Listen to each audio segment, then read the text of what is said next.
wabarakatuh. Salam guru penggerak. Pada video kali ini perkenalkan saya Dian Rahmawati, calon guru penggerak angkatan 11 Kabupaten Rembang, akan melaksanakan kegiatan aksi nyata modul 2.3 coaching untuk supervisi akademik.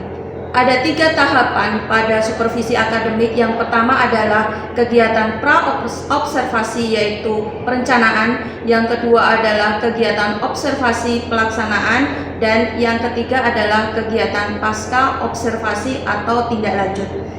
Dan kali ini saya tidak sendiri, saya ditemani oleh rekan sejawat saya, Ibu Krisnawati. Beliau mengajar mapel sosiologi di sekolah kami SMA Negeri 1 Sulang yang akan menjadi objek pengamatan saya.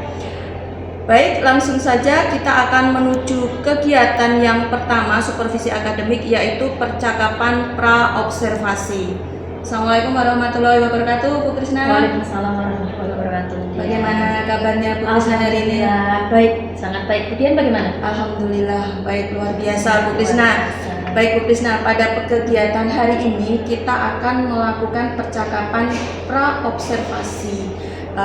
Kegiatan ini dimaksudkan adalah persiapan awal sebelum Bu Krisna masuk di dalam kelas, dan saya akan melihat proses pembelajaran Bu Krisna di dalam kelas. Nah, tujuan diadakan percakapan pra-observasi ini adalah agar Ibu nanti lebih siap atau lebih bisa mempersiapkan pembelajaran terbaik bagi peserta didik. Baik Bu Krisna, untuk kegiatan percakapan pra-observasi hari ini ada beberapa pertanyaan yang ingin saya sampaikan kepada Bu Krisna. Boleh ya Bu? Boleh, silakan. Oke, ya, pertanyaan pertama ini berkaitan dengan tujuan pembelajaran Bu Krisna. Nah, tujuan pembelajaran yang ingin dicapai Bu Krisna itu seperti apa? Ya. Pada pertemuan berikutnya ini materinya globalisasi. Jadi untuk tujuan pembelajarannya yakni siswa mampu mengidentifikasi konsep globalisasi yang ada di lingkungan sekitar. Oke, baik. Jadi nanti tujuan yang ingin dicapai adalah tentang konsep globalisasi ya Bu ya? Ya. Oke, baik. Kemudian pertanyaan yang kedua Bu, ini tentang area pengembangan nih. Arah pengembangan, pengennya nanti yang ingin dikembangkan ke siswa Ibu itu apa? Ya, untuk area pengembangan saya fokuskan kepada kepekaan sosial dari peserta didik sekaligus keterampilan mereka, karena nantinya di dalam pembelajaran ini mereka itu harus mampu mengetahui beberapa contoh yang ada di lingkungan sekitarnya, fenomena dari globalisasi tersebut, sekaligus mereka itu memberikan respon. Nah, responnya itu nanti bisa memberikan pendapat sekaligus memberikan suatu solusi dari permasalahan yang mereka angkat. Oke, baik Ibu. Jadi area pengembangannya adalah nanti siswa mengetahui atau mempunyai keterampilan gitu ya, fenomena sosial dalam globalisasi. Kemudian pertanyaan selanjutnya Ibu, nah tentang metode pembelajaran Ibu. Metode pembelajaran yang akan Bu Krisna gunakan itu apa? Untuk metode pembelajarannya saya mengambil cooperative learning, artinya ini membuat anak-anak itu agar lebih bekerja sama satu dengan yang lainnya gitu, agar mereka itu saling berpendapat atau saling mempunyai sebuah solusi yang dipadu padankan dengan teman yang satu dengan yang lainnya, seperti itu. Oke, jadi nanti Bu Krisna akan menerapkan dengan berdiskusi ya dan siswa dalam pembelajaran. Oke, selanjutnya adalah model pembelajaran yang Bu Krisna pakai. Ya, untuk model pembelajarannya saya menggunakan model pembelajaran PBL atau Problem Based Learning sekaligus PJBL atau Project Based Learning, yang mana nantinya ketika anak-anak melakukan diskusi itu mereka mampu mengetahui, mengidentifikasi konsep globalisasi, mengetahui permasalahannya sekaligus memberikan solusi, dan pastinya ada produk yang mereka buat ya, yang peserta didik buat, sebagaimana mereka harus tahu bagaimana caranya untuk peka, untuk terampil terhadap permasalahan fenomena sosial di lingkungannya. Jadi nanti model pembelajarannya berbasis masalah ya Bu ya, dengan menghasilkan produk itu tadi. Oke, selanjutnya adalah strategi pembelajaran Bu Krisna. Strategi pembelajaran pengennya seperti apa Bu? Ya, untuk strategi pembelajarannya karena kita menggunakan kurikulum merdeka gitu ya, jadi anak-anak ini mempunyai daya eksplor yang mana harus diekspresikan melalui kegiatan-kegiatan yang positif ya.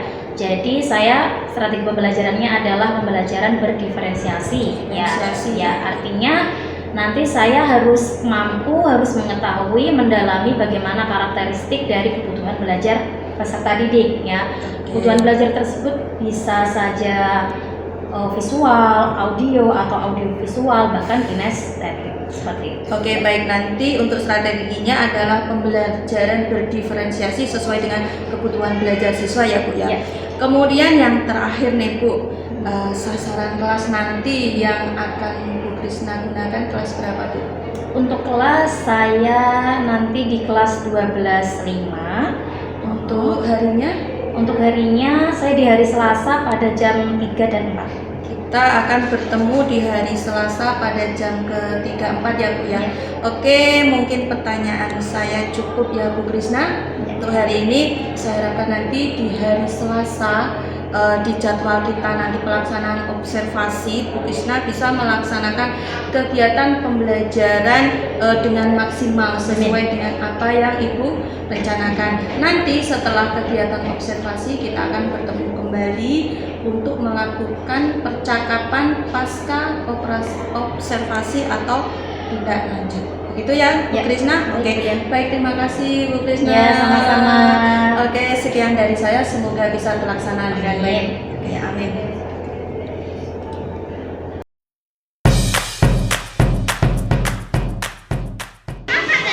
Tahapan selanjutnya yaitu tahapan supervisi akademik, yaitu observasi atau pelaksanaan.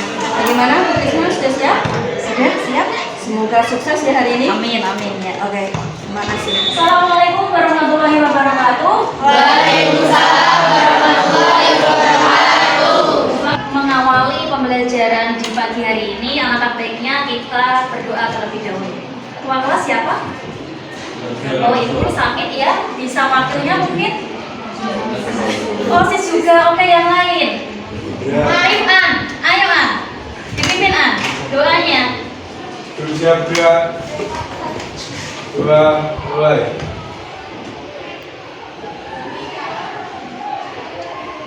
Dua, selesai. Selamat pagi anak-anak. Pagi, Bu. Sebelum kita mulai pembelajaran, tulis absen dulu ya. Akla ada? Dini? Bunga? Cindy? Dani? Dila? Dina? Diva? Nana? Kiti? Vika? Vika? Vivi? Wildan? Jim? Mika? Isti? Nafi? Faiza? Manda? Lulu? Ipul? Meila? Chelsea? Irul? Umar? Findra? Salwa? Naila? Main? Naufal? Nur Safaat? Rifan? Sofi? Sinta? Dan Syafa? Dari beberapa teman kalian hari ini tidak masuk karena sakit ya.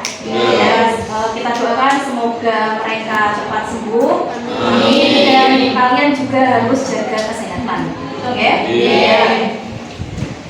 Sebelum kita masuk ke materi, agar kalian terlihat rileks gitu ya, tidak tegang, agar semangat belajarnya juga. Coba kalian semua berdiri.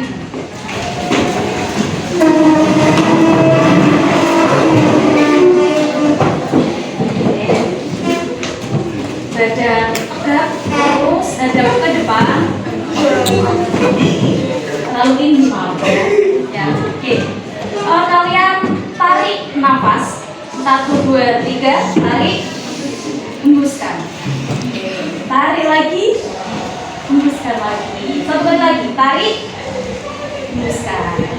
Silakan. Bagaimana kabar kalian hari ini? Alhamdulillah, tetap semangat ya. Hari ini kita akan mempelajari capaian pembelajaran baru, yakni globalisasi dan masyarakat digital. Ya. Tujuan pembelajaran kita di hari ini mengidentifikasi konsep globalisasi berdasarkan fenomena di lingkungan sekitar. Ya. Nanti ketika kita melaksanakan pembelajaran, alangkah baiknya kita buat keyakinan kelas dulu, ya. Bagaimana nanti kita akan melaksanakan diskusi, melaksanakan pemecahan masalah. Nah, kesepakatan apa atau keyakinan apa yang harus kita lakukan agar nanti pembelajaran berjalan kondusif, ya, lancar gitu. Ya, kita buat dulu. Oke. Kalian boleh acungkan tangan apa saja yang harus kita lakukan ketika nanti kita melaksanakan pembelajaran. Keyakinan kelas apa itu? Ada yang bisa tunjuk tangan? Oke, silakan, Ella. Tidak bermain HP saat pembelajaran.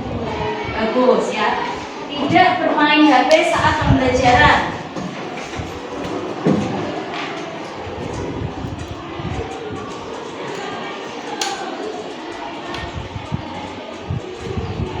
Oke, ada lagi?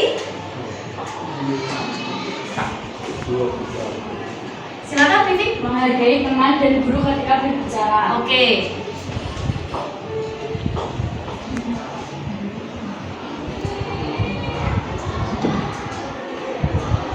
Baik, untuk keyakinan kelas sudah kalian buat, ya. Apakah kalian sepakat untuk melaksanakan itu? Sepakat. Apakah kalian yakin melaksanakan itu? Yakin. Baik. Selanjutnya, Turis akan berikan pertanyaan pemantik ya buat kalian sebelum kita masuk ke materi intinya. Menurut kalian nih, bagaimana pengaruh globalisasi bagi kehidupan masyarakat? Pengaruhnya apa? Baik, Salwa.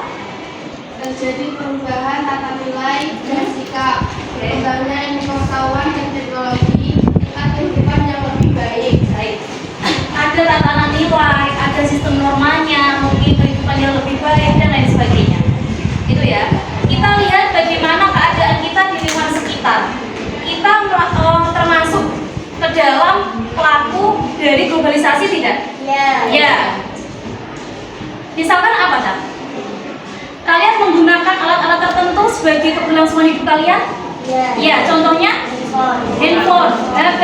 Kalian gunakan untuk mencari informasi, yang mana informasi itu tidak stuck kepada satu titik atau satu negara atau satu daerah, bahkan lebih ke Dunia. iya, dunia, mendunia. Tulis ada satu kalimat nih. Saat ini kalian tidak perlu keliling dunia untuk melihat dunia. Setuju nggak? Kita keadaan sekarang ini daerah yang modern, daerah yang sudah paham akan pengetahuan dan teknologi yang sudah mendunia. Kalimat ini mungkin ada yang bisa menyimpulkan apa maksudnya, Kak? Saat ini kalian tidak perlu keliling dunia untuk melihat dunia itu. Bahkan di tempat pun kalian sudah bisa. Nah, itu maksudnya gimana? Faiza mungkin?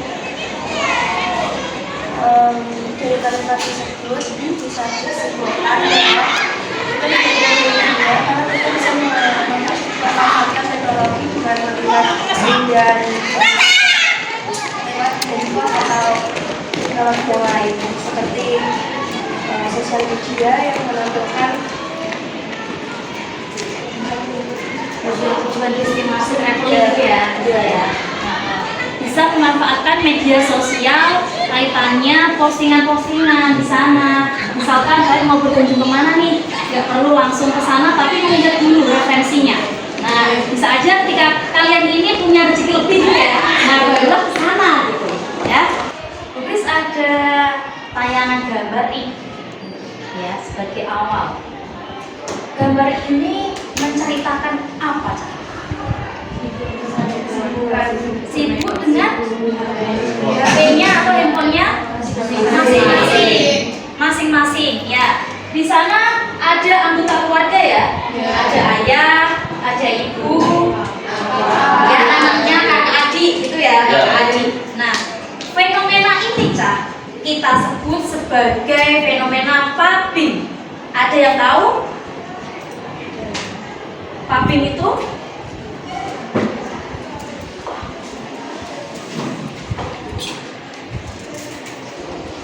pubbing tulisannya gini. Nah, adakah yang tahu? Baik, gambar di atas kita menyebutnya fenomena pubbing, betul? Betul. Apa itu pubbing, Cak? Silakan. Ini adalah perilaku mengabaikan orang lain, seperti sibuk dengan penggunaan gadget diri sendiri. Oke, baik. Kita kalau mengulik lagi pembelajaran di kelas 10 itu ada kata interaksi sosial. Ada ya? Nah, interaksi sosial itu merupakan hubungan timbal balik kan? Nah, yang katanya dengan adanya perkembangan teknologi ya karena globalisasi ini kita itu ketika menggunakan HP katanya yang jauh itu didekatkan. Tapi nyatanya kalau kita lihat gambar di atas justru secara fisik kita dekat tapi ternyata terkesan jauh karena di sana tidak ada interaksi gitu ya. Baik, untuk menguji pengetahuan awal kalian ya, kalian boleh keluarkan dulu HP-nya untuk pembelajaran kita kali ini dengan durasi yang sudah kita tentukan. Ketika nanti sudah mengerjakan uji pengetahuan awal, HP-nya dimasukkan lagi. Setuju ya? Silakan keluarkan dulu HP-nya. Kalian buka untuk pembelajaran di kelas kalian. Itu ada link yang sudah Putri share. Kalian akses dan kerjakan. Jangan lupa namanya menggunakan nama asli, nama lengkap, tidak boleh samaran. Ya, silakan.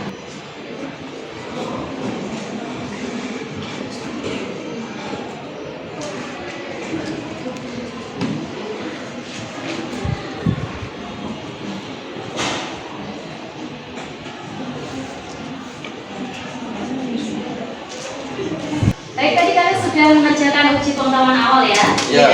Itu berfungsi bagaimana kalian gambaran awalnya pengetahuannya itu seperti apa ketika kita belajar materi globalisasi. Nah, gitu. Tadi Bu Kris lihat beberapa ada yang salah atau bahkan ada yang sudah benar gitu ya. Gak apa-apa, nanti kita akan bahas lebih lanjutnya ketika Bu Kris memaparkan materi. Itu ya. Ya. Kita lihat yang pertama adalah konsep globalisasi, bahwa globalisasi menunjukkan dunia yang tanpa batas. Kalau kalian tahu kata globe, kalau di dalam geografi ada ya, gunakan globe. Nah itu, globe itu bentuknya kan? Ya. Itu menggambarkan dunia, ya kan? Mendunia. Nah, jadi kalau kita belajar mengenai itu kaitannya dengan globalisasi, bahwa George Ritter seorang tokoh sosiologi mengemukakan bahwa globalisasi sebagai proses transplanet ya, atau serangkaian proses peningkatan likuiditas dan arus multi arah yang berkembang dari orang, dari objek, tempat, bahkan informasi serta struktur. Nah, itu ya. Oke. Untuk globalisasi sendiri kalau kita simpulkan bersama itu adalah suatu proses mendunia dari bentuk apapun, entah kita secara komunikasi, secara interaksi, ya, bahkan ada kaitannya dengan bidang ekonomi. Kalian tahu nggak yang namanya shopping, ya, atau belanja secara online? Kalian pernah menggunakan aplikasi tertentu toko online mungkin? Barang paling jauh kalian beli itu di daerah mana atau negara mana? Cina. Iya, Cina ada ya. Nah, itu suatu bentuk bagaimana kalian sebagai pelaku globalisasi. Baik, kita telah mempelajari apa itu globalisasi. Untuk selanjutnya, tulisan bentuk kalian ke dalam kelompok, ya, terdiri dari 5 kelompok. Kelompok yang pertama itu ada Akla, Cindy, Ibu, Naim, Nafi, Nika, dan Wildan. Kelompok 2, Titi, Dila, Sofi, Chelsea, Noval, Sita, dan Nana. Kelompok 3, Irul, Bunga, Rifan, Manda, Isti, Indra, dan Vivi. Kelompok 4, Diva, Lulu, Vika, Naila, Faiza, Syafar, dan Vita. Kelompok 5, Dini, Salwa, Umam, Safaah, Rigel, Naila, dan Dani. Ya, sesuai dengan pengelompokan ini, silakan kalian duduknya diatur. Di mana? Silakan, yuk sekarang. Sini. Ya, sini. Ada yang sini, ada yang situ. Silakan. Untuk lembar kerja peserta didik atau LKPD untuk masing-masing kelompok sudah disiapkan. Nanti setiap kelompok harus memahami perintahnya masing-masing, ya. Misalkan di sini ada barcode yang harus kalian scan, kalian harus siapkan buku kalian, boleh keluarkan HP-nya, ya. Ini pun sama, atau nanti diminta untuk mencari referensi, misal di Google, gitu ya. Di pencarian kalian juga boleh mengeluarkan HP-nya. Tapi setelah ketika selesai dimasukkan lagi, itu ya. Kelompok 1 mana? Silakan sini.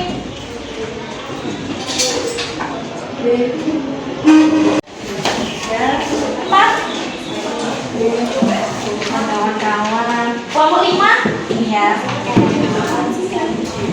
Untuk nama kelompok jangan lupa ditulis dulu, ya. Itu ada tulisan di bawah, tulis namanya. Tulis.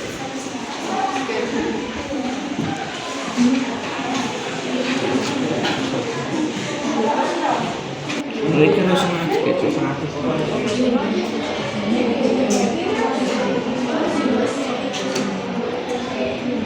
sih itu? Kamu gue ya?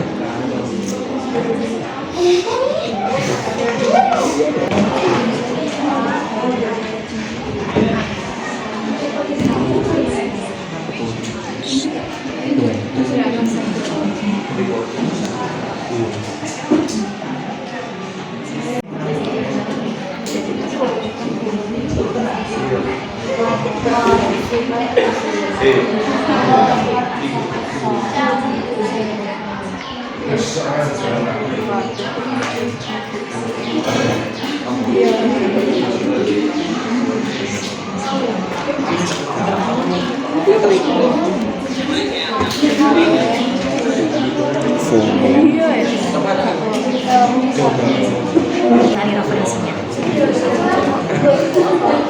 Langsung tulis di balik atau kamu ketik, silakan.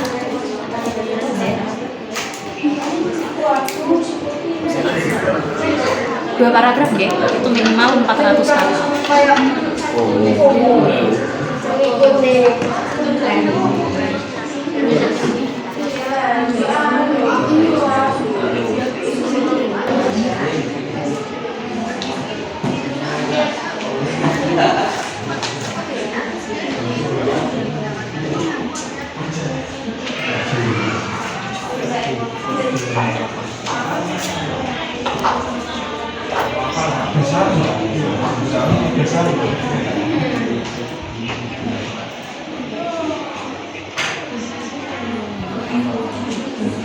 Kalian tahu FOMO itu apa?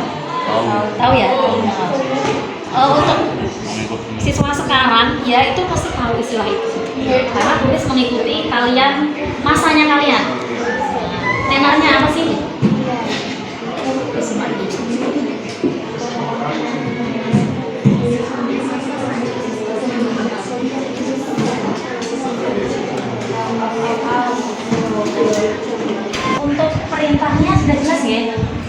kalian diminta untuk membuat presentasi baik itu PPT atau video. Nah, kaitannya dengan globalisasi, kalian ambil yang seperti apa nih? Oh, pembelajaran online. Ya, kalian manfaatkan aplikasi apa untuk membuat itu? Canva. Ini sudah mulai proses ya? Ya. Jangan lupa nanti kalian berikan pesan positifnya. Kalian sebagai remaja atau siswa kedepannya.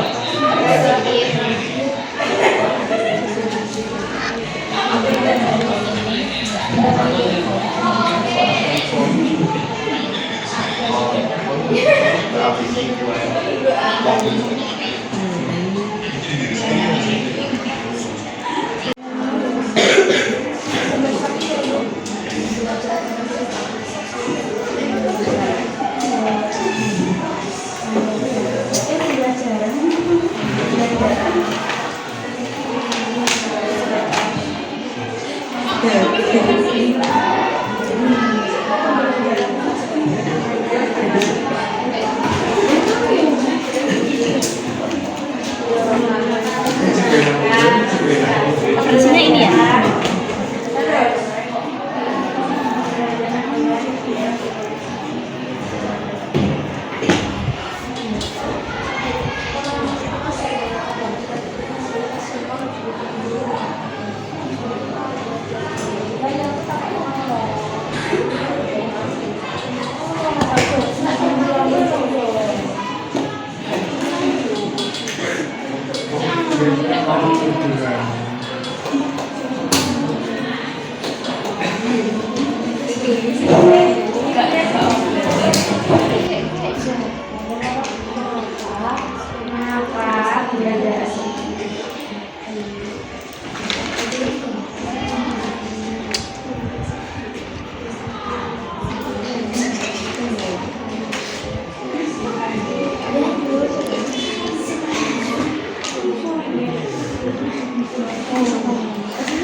Baik, ini dari kelompok berapa? Kelompok 5. Kelompok 5 ini tadi perintahnya adalah menganalisis video ya? Menganalisis video. Ini dari kelompok 5 akan mempresentasikan hasil diskusinya. Dari kelompok lain nanti menyimak, mengamati dengan baik, diperhatikan temannya di depan. Nanti kalian dipersilakan untuk memberikan pendapat atau pertanyaan, gitu ya. Ya, baik, silakan kelompok 5 dibuka dulu. Assalamualaikum warahmatullahi wabarakatuh. Waalaikumsalam warahmatullahi wabarakatuh. Kami dari kelompok 5 ingin mempresentasikan hasil kerja kelompok kami. Sebagian di antara kita rela melakukan hampir apa saja demi bisa mengikuti atau memiliki apa yang sedang tren. FOMO merupakan hal yang sedang tren di masa sekarang. Orang terkadang cenderung memaksakan diri ikuti sesuatu tren. Nah, belakangan istilah FOMO atau fear of missing out muncul di hayalan ramai, terutama di golongan anak muda yang kadang mengabaikan kemampuan diri untuk mengikuti tren meski mereka tidak cocok untuk diri mereka. FOMO dapat berdampak negatif pada globalisasi, yaitu A. Menjauhkan diri dari lingkungan sekitar, B. Mengabaikan lingkungan sekitar, C. Kehilangan aktivitas di kehidupan nyata. Bahkan FOMO juga bisa sederhana Anda memeriksa chat, telepon, atau pemberitahuan lainnya secara berulang-ulang. Dengan demikian, kita sebagai viewers terkadang merasa tertinggal atau memiliki sosial yang lebih rendah dan teman lainnya. Perasaan inilah yang memicu rasa cemas, kemudian membandingkan diri dengan orang lain yang terlihat lebih bahagia atau menyenangkan. FOMO memiliki hubungan dengan globalisasi karena perkembangan teknologi yang pesat. Yang pertama, perkembangan teknologi membuat kita dapat dengan mudah menerima informasi di luar sana melalui media sosial. Yang kedua, perkembangan media sosial yang cepat dan memudahkan komunikasi sosial membuat banyak orang menggunakannya. Tidak? Baik.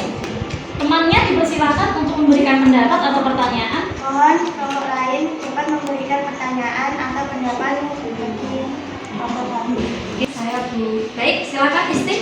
bagaimana FOMO dapat mempengaruhi kesehatan mental siswa atau remaja di era globalisasi? Waktu sebentar untuk mendiskusikan. Oke, silakan.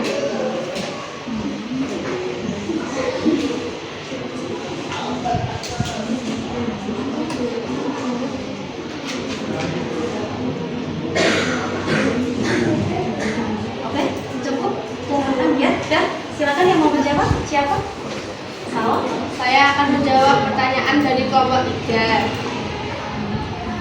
FOMO dapat berdampak signifikan pada kesehatan mental bagi siswa atau remaja di era globalisasi. Salah satunya yaitu kecemasan sosial, 2.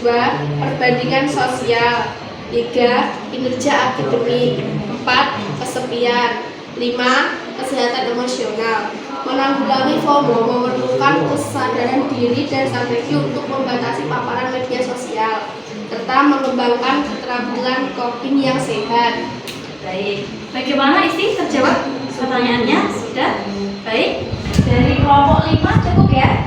Pertanyaannya cukup, tadi sudah diberikan pendapat atau pertanyaan dari teman kelompok 3, betul ya? Bisa betul ya? Presentasi.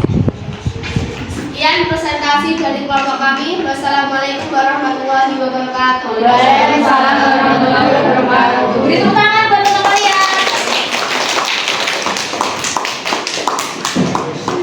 Baik, kali ini kita sudah belajar mengenai globalisasi ya. Bagaimana kalian itu harus bertindak seperti apa, kalian itu harus peka terhadap fenomena sosial yang berkaitan dengan globalisasi gitu ya. Nah, ini sebelum kita tutup pembelajaran, Putri mau salah satu dari kalian menyimpulkan materi atau pembelajaran kita hari ini itu apa sih? Gitu. Silakan, siapa yang mau menyimpulkan? Saya Bu. Baik, silakan. Ibu. Ini bisa berdiri. Kita sebagai remaja di era globalisasi harus dapat mengontrol diri terkait fenomena FOMO agar menjaga kesehatan mental kita. Baik. Oke, Pipi duduk. Itu ya, kalian sebagai siswa, sebagai remaja dengan keadaan sekarang ini di era modernisasi, di era kemajuan teknologi, kemajuan zaman, kalian itu ada sebuah tantangan. Bagaimana fenomena salah satunya adalah FOMO itu, yang mana menjadikan sebuah pengaruh besar untuk kalian. Ya, misalkan kalian tertarik membeli ini, membeli itu, yang terkadang itu tidak butuh, atau kalian ingin terlihat sohor tetapi untuk uangnya tekor gitu ya, seperti video yang sudah kalian simak tadi. Jadi kalian bisa kembali ke tempat duduknya masing-masing karena setelah ini kita akan melakukan doa untuk menutup pembelajaran. Yuk silakan kembali ke tempatnya. Pembelajaran hari ini kita sudah selesai ya, sampai bertemu di pertemuan selanjutnya. Sebelumnya silakan dipimpin doa terlebih dahulu. Yuk siaga. 2, mulai.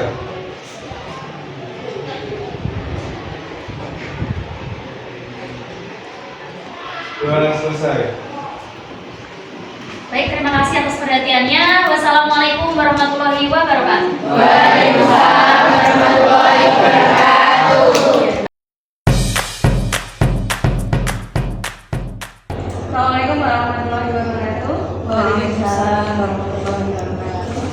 Yang terhormat Ibu Retno Kusumodiri selaku pengajar saya, yang saya hormati Ibu Krisnawati SPG selaku guru sosiologi SMA Negeri 1 Sulami.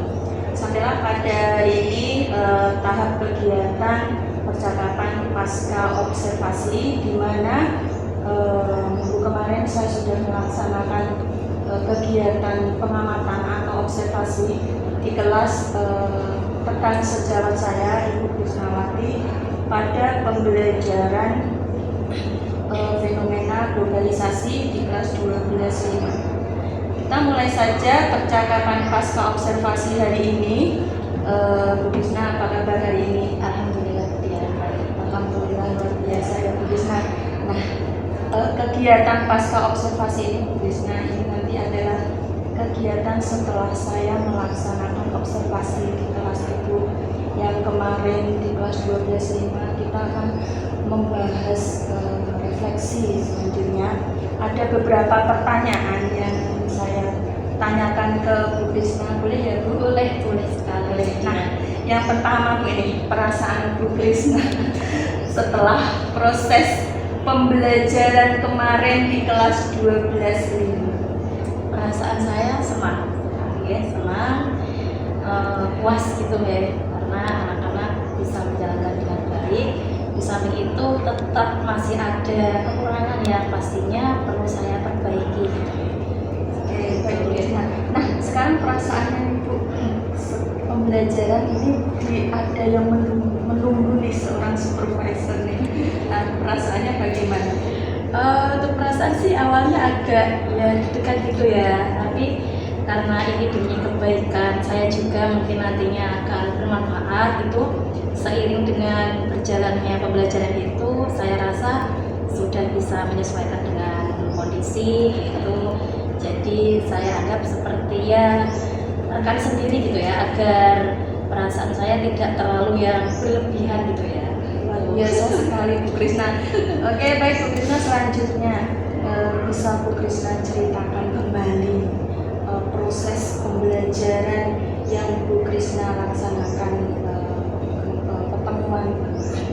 Untuk pembelajarannya saya di awal sebelum ke materi ya, biasanya ada pretest dulu, yaitu saya menggunakan aplikasi yang namanya Quizzer, yang mana ada sejumlah 5 pertanyaan pilihan ganda gitu, biar mengetahui bagaimana pengetahuan anak-anak sebelum saya menyampaikan inti materi gitu ya. Kemudian setelah itu ada pertanyaan pemantik, bagaimana anak-anak menjelaskan sesuai dengan pendapatnya masing-masing yang dia ketahui di lingkungan sekitar, sosialnya seperti apa gitu. Kemudian barulah saya masuk ke intinya.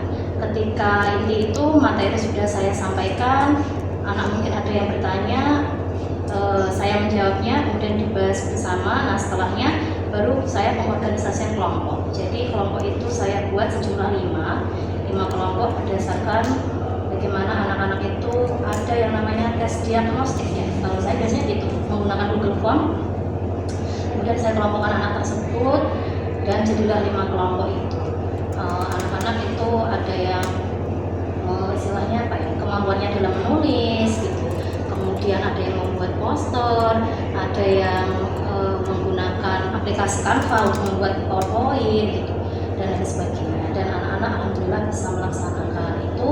Kemudian di akhir saya berikan refleksi gitu atau penguatan. Anak-anak sebelumnya juga menyimpulkan dulu bagaimana materi di hari itu, kita belajar apa saja, dan saya berikan penguatan seperti itu. Oke, baik Bu Krisna, tadi sudah menerapkan pembelajaran berdiferensiasi ya Bu ya. Oke, baik Bu. Nah, selama melaksanakan proses pembelajaran, hambatan apa atau kendala apa yang Bu Krisna alami pada proses pembelajaran kemarin? Untuk kendala itu saya rasa pastinya ada ya, karena segala sesuatu yang kita rencanakan itu biasanya tetap ada kekurangannya gitu ya. Untuk saya mengalami pada saat itu di kelas 12.5 itu ada beberapa anak yang tidak masuk, sejumlah 6 kalau nggak 7 ya pada saat itu. Sakit. Ketika pembuatan kelompok itu, beberapa anak yang tidak masuk itu justru mereka yang sebenarnya bisa memberikan pendapatnya, potensinya gitu, diperlihatkan gitu. Dan tapi kendalanya pada saat itu masih ada yang bisa mempick up, karena kan kelompoknya sekitar 5-7 anak. Itu dan masing-masing ada ketua kelompoknya, jadi mereka harus mengorganisir di kelompok tersebut. Kemudian kendala yang berikutnya ada lagi, setiap kelompok itu pasti ada anak, kalau nggak 1-2 orang yang mana mereka itu ngobrol sendiri kayak gitu loh, itu pasti ada gitu, ngobrol sendiri gitu ya, diskusi sendiri gitu. Jadi kayak seakan-akan mereka itu tidak paham materi tapi ngobrol gitu.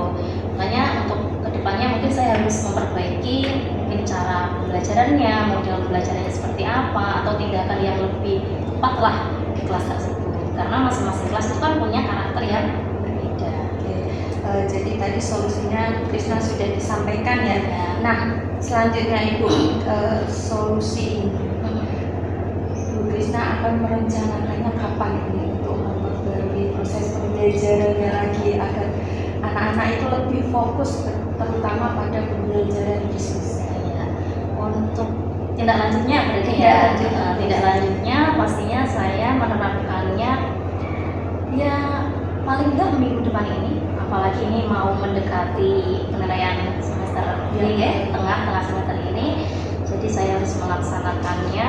Bisa saya kaji kembali bagaimana referensi-referensi untuk pembelajaran siswa dengan karakter seperti apa di dalamnya. Mungkin saya biasanya juga pernah menggunakan yang namanya debat mungkin dari itu kan biasanya anak-anak yang tidak mau ngomong ya, dia yang kurang percaya diri untuk menyampaikan pendapatnya dengan cara debat seperti ini, biasanya saya paksa. Iya, untuk materi selanjutnya harus menerapkan proses debat itu. Iya. Oke, baik Ibu Krisna. Luar biasa sekali Bu Krisna. Setelah saya melakukan pengamatan di kelas Bu Krisna kemarin dengan percakapan pra-observasi, Bu Krisna sudah menerapkan semua dari tujuan pembelajarannya, kemudian dari model pembelajarannya, strategi pembelajarannya yang berdiferensiasi. Tetapi memang ditemukan hambatan, dan Bu Krisna sudah menjelaskan solusi apa yang akan Bu Krisna selesaikan nanti. Mudah-mudahan nanti rencana Bu Krisna akan berjalan dengan lancar sehingga akan menerapkan pembelajaran yang berpihak pada siswa, tentunya yang menyenangkan kepada siswa. Oke, baik Bu Krisna, terima kasih Bu Krisna. Oke, selanjutnya mohon Ibu Retno untuk bisa memberikan kata-kata. Terima kasih. Kemudian lalu Bu Krisna, percakapan yang luar biasa. Saya menangkapnya itu enak gitu ya. Nah, ini tidak terlepas dari prinsip coachingnya. Jadi prinsip coaching yang pertama itu kan adanya kemitraan. Dari awal tadi saya sudah menangkap Budian itu mencoba sebagai coach, mencoba membuat nyaman percakapan ini, dan terbukti respon dari Bu Krisna itu ngalir begitu saja. Artinya sudah nyaman ini sebenarnya Bu Krisna. Nah, di poin ini Budian sangat sukses. Kemudian saya juga tidak melihat adanya posisi hierarkis yang mana yang lebih tinggi dan mana yang lebih rendah, tetapi panjenengan berdua itu terlihat setara, dan ini juga berhasil. Kemudian yang berikutnya ada proses kreatif di dalamnya, percakapan dua arah, yang sini lalu yang sini menanggapi, dan Bu Krisna ini seperti sedang diwawancarai reporter televisi gitu ya. Jadi lancar menjawabnya, enak saya juga mendengarnya, dan itu tidak terluput dari bagaimana Budian melayangkan pertanyaan berbobot sehingga Bu Krisna ide-idenya, kreatifnya keluar semua. Dan yang terakhir, untuk prinsip coaching yang terakhir sudah memaksimalkan potensi. Tadi terlihat adanya tindak lanjut pertanyaan dari Budian, kemudian ditanggapi oleh Bu Krisna. Ada tindak lanjut yang akan dilakukan di pembelajaran berikutnya. Intinya proses ini sangat luar biasa. Terima kasih Budian dan terima kasih Bu Krisna. Oke, terima kasih Bu. Demikian serangkaian supervisi akademik tentang dari yang pra-observasi, kemudian observasi atau pengamatan, yang terakhir adalah pasca observasi. Saya ucapkan terima kasih yang sudah selesai kepada Ibu Retno, juga Bu Krisna. Jangan kok Ibu ya. Ada apa? Ini demi anak-anak yang berkembang. Oke, terima kasih. Kurang lebihnya mohon maaf. Saya akhiri. Wassalamualaikum warahmatullahi wabarakatuh. Waalaikumsalam warahmatullahi wabarakatuh.